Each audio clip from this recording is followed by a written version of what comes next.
Now, what I'd like you to try, just to make this connection between pronation and supination and how that will affect your knees, turn your feet out like you're a ballet dancer. Put your weight deliberately on the insides of your feet. You should feel how this bends your knees a little bit.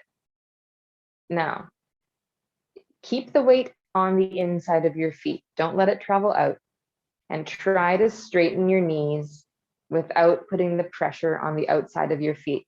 It should feel impossible to fully straighten your knees here. This is as far as I can go. I can straighten my knees more if I let my weight go to the outside of my feet. Whoa, I fall over.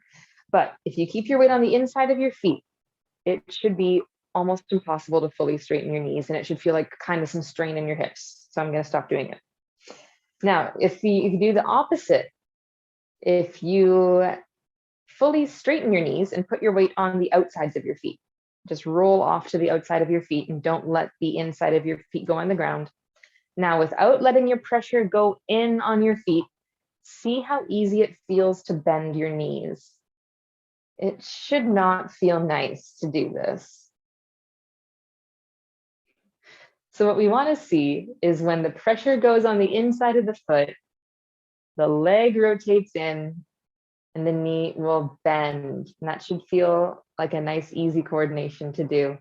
And then when you straighten the knee, the foot's going to supinate, weight go on the outside, and the knee will straighten, the leg rotating out.